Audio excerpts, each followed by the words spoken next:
Hi, readers. It's Lori. Welcome back to my channel, Books, Ink, and Paper, and welcome to a tremendously large pile of possibilities for me to read in the spring.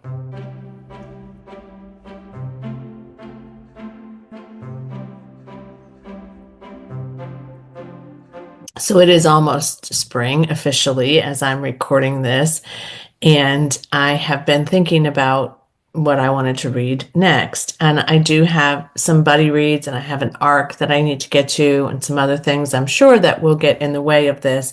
And this is a huge pile of possibilities. So the thought that I will finish this by the day that summer begins is very unlikely.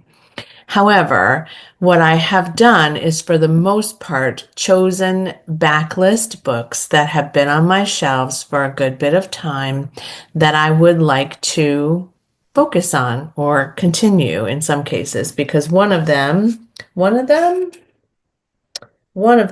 I think I started, and yeah, two of them I started, one more recently than the other, and I just didn't finish. So so the first one is If Books Could Kill by Kate Carlisle. This is the second in the Bibliophile Mysteries series. I read the first one not long ago, and this is about, her name is Brooklyn. I keep forgetting her first name. Brooklyn Wainwright, a book restoration expert.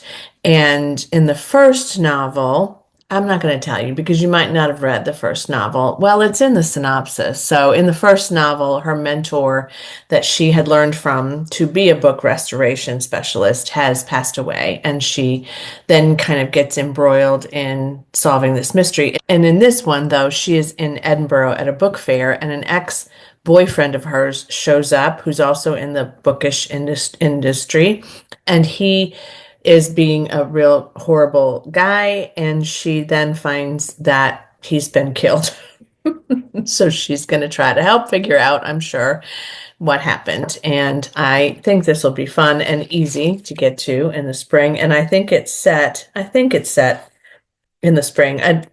Starting it, I don't know that I remember was any distinction about that, but I think so. Who knows, really? This one I've had for a bit. I want to say I got this in 2022 or 2023. I can't remember now. It was published in 2020. And this is another Shari Lapena, The End of Her. I just bought, a spoiler alert for my haul, I just bought the newest Shari Lapena, but this one came out, like I said, about 5 years ago. So Stephanie and Patrick have twins. This one has really intrigued me. Twins, because my niece and nephew have twins. The babies are crazy, handful, sleep deprivation, and then Erica, who's a woman from her husband's past, comes to her door and makes a terrible accusation about her husband, essentially that his first wife's death was not an accident. I know. So what is going to happen to these poor people? I don't know. I love this cover. I don't know why I have never picked this up since I got it, but it's time to do that, I think. This is a reread, and I don't know if this is set in spring, but I feel like it was. And this is At Home in Mitford by Jan Karon. This one is the first in her Mitford series. And again, I read this years ago, and I acquired a couple others in this series, but then I never pursued it. I never did anything. And it's been so long, I feel like I would want to and need to reread At Home in Mitford. But this is about Father Tim, who is a bachelor and the rector of their church. And he has a dog that I think comes up to him. If I remember this, because again, it's been years, he has a dog that just sort of wanders up and claims him as his owner. And so he is getting used to the dog and all kinds of things. But now he has a child who is a neighbor, and I think he steals things from the neighborhood, if I remember right. And Father Tim tries to support him and also find out what his history is. And as I remember, it's just a lighthearted lovely experience connected to a church and a father in the church. And I just remember feeling like this was all the things, and I loved it. I remember loving it, and then I just didn't get back to it. I've put a bookmark in this just because I like it. I just really like it. So I do think I would like to reread that soon, maybe this spring. This one is one I've had for a while too, and I was just talking to a friend of mine about this because she's reading his newest one and maybe DNFing it. But I read The Midnight Library by Matt Haig and I really, really liked it. And then I was given this copy by somebody that knew that I had liked that and did not want this back. So I did not purchase this, but my daughter Buddy read it with her friend. I checked today because I thought she had. This came out in 2018, and I've had this for a good while and just not gotten to it. So, How to Stop Time is a story about Tom Hazard, who has a dangerous secret. He has a rare condition and has been alive for centuries and has been through multiple events with multiple people who many of whom are famous. And so after 400 years, he just wants an ordinary life, but the only rule he has to follow is don't fall in love. And then, of course, he meets somebody. So I think this is a time travel, speculative fantasy kind of situation. It does appear to have some poems in it, at least a couple of poems as I'm flipping through it. But I have always wanted to get to this, and I have always loved this cover. So I don't know if it's set in spring either, nor do I know if this one is set in spring, but it looks like it is, right? I know. How could it not be? This is one of only a handful of Maeve Binchie's that I haven't finished. I just talked about her recently again, I think. And this one is 1940, so historical fiction, a little bit of a deviation from these others. Hitler is planning the war on England. 10-year-old daughter Elizabeth is sent to kill Garrett, Ireland, by her parents to make sure that she stays safe. And she then becomes inseparable with the girl that also lives wherever they put her. And her name is Ashleen, which is really exciting to me because my niece's middle name is Ashleen, and I've always loved that name so very much. She named herself that. She's not Irish. She also loves all things Irish, as I do. So 5 years later, Elizabeth returns home, and whatever happens to her then as a result of being separated from her family and being with her friend, I don't know for sure, and I don't need to know.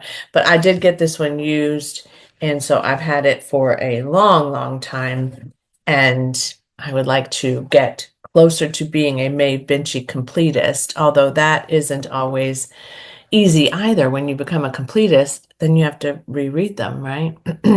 Kate Morton is coming back. The Forgotten Garden must be spring, right? I hope so. I've had this one on my shelves for a bit. This one is Roses on this copy. This is a Sophia Allport version of this published by Pan Macmillan, but she designed these covers and they're just gorgeous. I'm collecting them as much as I can, although not all of them have been turned into this kind of bind up. However, this one's been on my shelf to read for a while. In fact, The Forgotten Garden was originally published in 2008, but I had it on ebook or audio. I'm going to have to figure out which I'm probably going to use because I don't want to mess up this cover. But I think this one came out later because I got it in Oregon on a trip. This was published in, oh yes, here it is. It's just tiny, tiny print, 2015. So I got this on a business trip. I remember that clearly. I got it from Powell's Books. So in Oregon. Nevertheless, this one is about Cassandra. I was trying to think of her name, and I have a friend named Cassandra. Cassandra, who is a bit lost and adrift from some things that have happened to her, including a tragic accident that I'm sure changed her life in some way, maybe physically, but probably emotionally and mentally as well. Then her grandmother dies, which is also very tragic for her. And her grandmother leaves her a fairy tale book, which is very dark and difficult to read. And it was published by a woman named, or written by a woman named Eliza Makepeace. I'm not sure what, but intriguing fairy tales, not your everyday kind of a thing. But then Cassandra finds out that Eliza Makepeace disappeared and no one ever knew what happened to her. And so, as you probably know, Kate Morton always has dual timelines and they're very historic in nature. Usually both of them are set in the past, but not always. And I think this will be fantastic for a spring read. Do you agree? I think that's a must for me. And I could listen to it. So this one, the reason I got it all those years ago is because I was working in foster care at that time. And this is about a foster child who ages out of the system. As we say, she becomes 18, so she's emancipated. But as often happens with foster children, they don't necessarily have a group of friends or support systems other than old foster family parents or the people who were in the system that supported them. Those don't make long-lasting friendships that they can necessarily count on just because people come and go. Also, though, do you really want to be friends with the people that were in the foster care system supporting you or with you? It's often not an easy situation. So she comes out of care and she ends up with a connection to flowers and the meanings of flowers. So she sleeps in a public park and plants a garden. And I don't necessarily know what happens next, but definitely I'm certain that, and I hope that this has a bit of a happy ending, although somebody calls it a heartbreaking debut novel about mothers and daughters' love and the significance of flowers. And it had her weeping. But I'm not afraid of crying by any means, so I definitely think I could read this. Andrea Trigiani has blurbed it, Helen Simonson, Paul McLean, Tatiana de Rosnay, and Jamie Ford. So they've all talked about this. I've talked about this as a book I'd like to get off my shelves because it's been on them for so long. We'll see if I'm able to do that. Another one I've had on my shelves for a bit is The Night Sister. This is horror.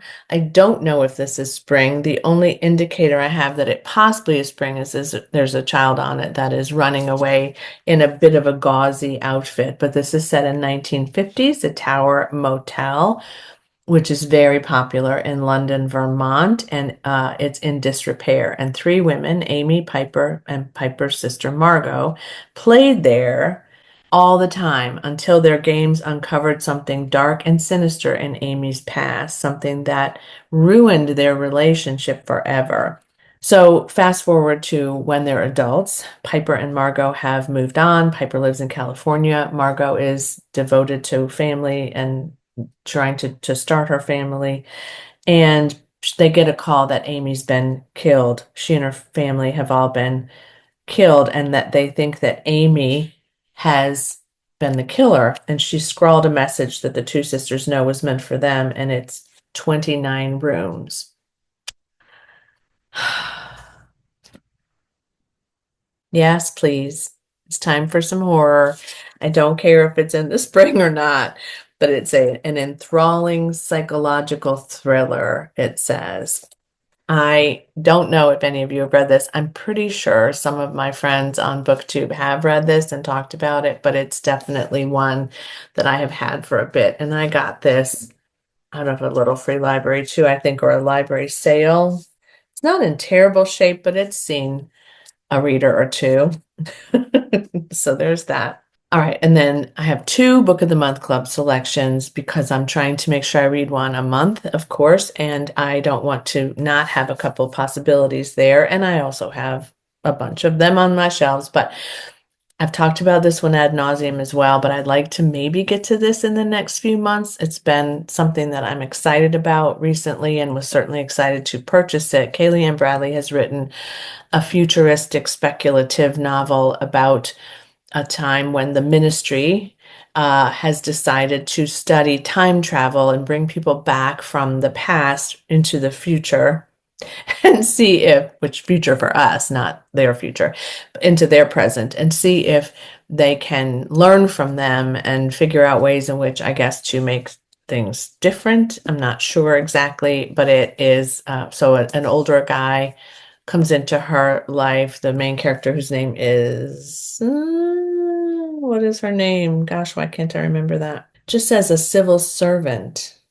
I don't think it says her name. I don't think it says her name in the synopsis. I'm not seeing it. That's interesting. But anyway, he has to live with her and learn about all things current anyway. I think it would be good.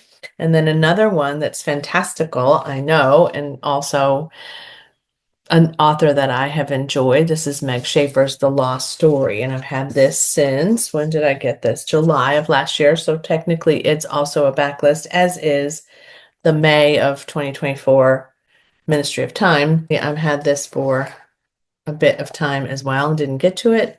It's inspired by the Chronicles of Narnia, which, her first book, if you haven't read it, has a connection to another story that we all identified with, I think, as we were reading it. But best friends Jeremy and Rafe go missing in the state forest, and then they come back 6 months later and they have no explanation for what happened to them. And then 15 years later, Rafe is still really challenged by what happened and having no memory of it. And Jeremy has become a famed missing persons investigator. And he's found somebody he thinks can help them figure out the truth of what occurred while they were missing. I have always loved this cover. It feels springy to me. There's definitely leaves on the tree for sure, but I don't know if it's set in the spring. All I know is that I would like to read it in the spring, and hopefully it's something that I also enjoy. Meg Schaefer is hit and miss for a lot of people. I really did, though, love The Wishing Game. Yeah, I'm ready to get this off my shelf of books to be read, and I think it would be a good spring kind of a read, and light, maybe not completely light, but a little light. So most of these are light with some darkness, I would say.